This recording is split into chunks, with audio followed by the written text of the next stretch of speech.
Wag ninyong huwag kayong magkautang na loob. Pera ninyo yan. Nilalaro lang tayo. Tanggapin ninyo yan, pera ninyo. Sabihin ninyo, dagdagan pa ninyo. Kasi yung pagod namin pagka-Pilipino, kulang ito.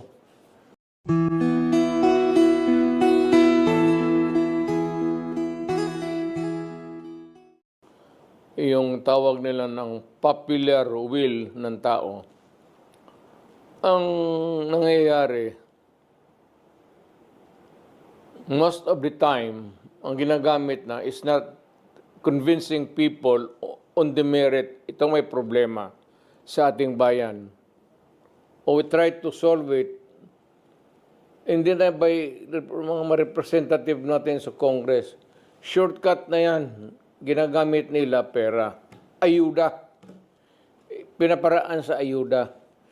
Remember, tandaan ninyo mga Pilipino, kanang ayuda, inyo yan. May, Diyos ko po,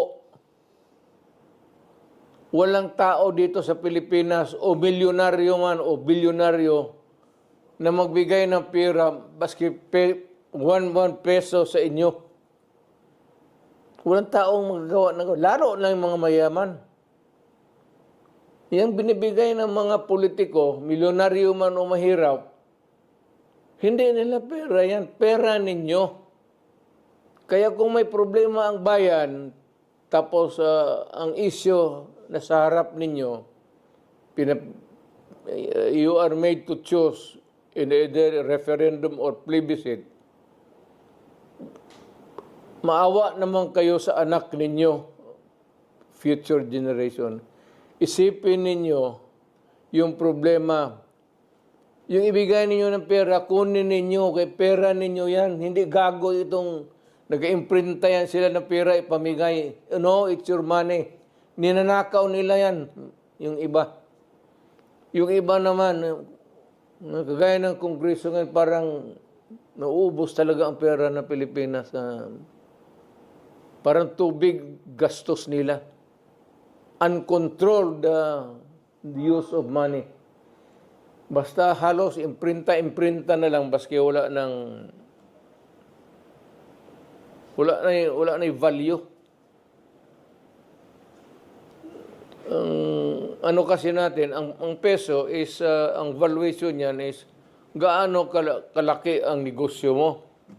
Kung kagaya ng negosyo mo sa sari store, yung pera mo na papel, piso, 5 pesos or something. Kung dito ka sa mataas, 10 pesos, 50, 100. Kung dito ka naman sa taas, tag 1,000. Ganun yan. Ganun ang ekonomiya. Kung nandito ng ekonomiya natin, yan lang may ibigay natin. Kasi kung baski na bigyan kayo ng sobra-sobrang pera, yung pera mabibili ninyo, mauubos yan. Kung ganun kakapal, kasi ganun kamahal. Yung binibili mo, tama-tama lang sa bibiliin mo. Kasi nagkataas yung presyo eh. Yung huwag ninyo sabihin na pera nakalamang. Hindi, nagtabla yan. Ganun palagi yan. Hindi pwede yung Carne Norte, bababa lang, tapos sa taas yung pera mo na mabibili. Ang Carne Norte, habol yan pati sardinas. Ganun ang laro dyan.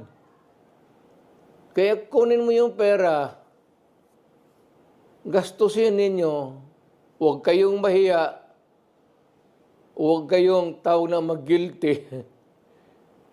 Hindi karapat-dapat, pera ninyo yan. Walang tao dito sa Pilipinas na gago nagbibigay ng pera sa sariling.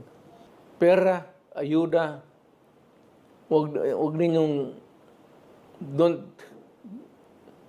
huwag kayong magkautang na loob. Pera ninyo yan. Nilalaro lang tayo. Tanggapin ninyo yan, pera ninyo. Sabihin ninyo, dagdagan pa ninyo. Kasi yung pagod namin pagka-Pilipino, kulang ito. Ika'y nagtatrabaho, laborer ka, nagkukontribute ka sa economy yun ng Davao, mga building, someday yung ginamasa mo ng simento, maging building yan.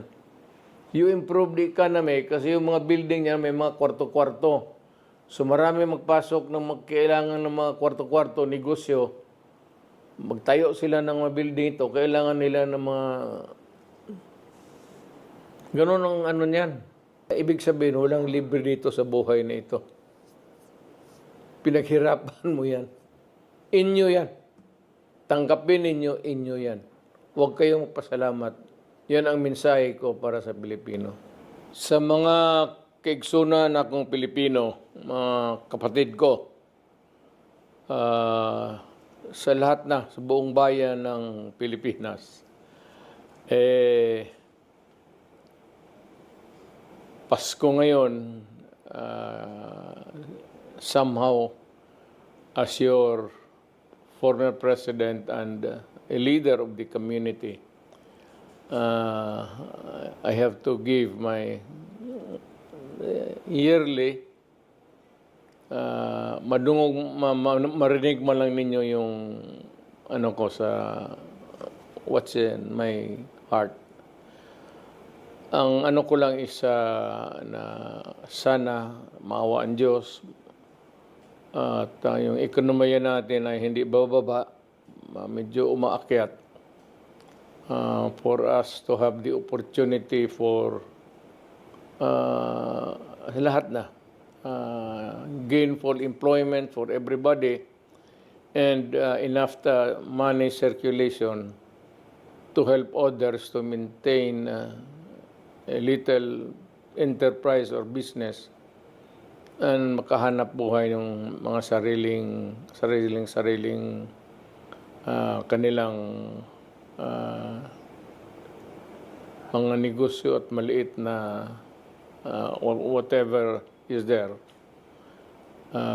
Basta something that is gainfully employed para makatulong sa buhay. So in the spirit of Christmas, I am giving this message with the hope that everybody is comfortable now, at least a little bit. Mas improvements of yesterday. At sana magpatuloy ang law and order na ngayon. Hindi masyado magulo ang bayan natin. At yung peace in the community at the very least will be maintained. So allow me to greet everybody, every Filipino, to greet you Merry Christmas and a Happy New Year. At sana itong susunod na taon ay would be better than what we have previously in the last year sa buhay natin. Hinihingi natin yan sa Diyos. Sana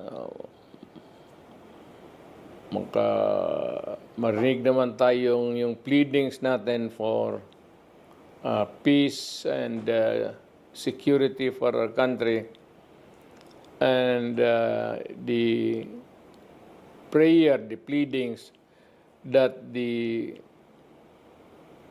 business sector will improve and everybody, I said, gainfully employed in the year that would come ahead of us. With that, it's my fervent hope that you will have a good year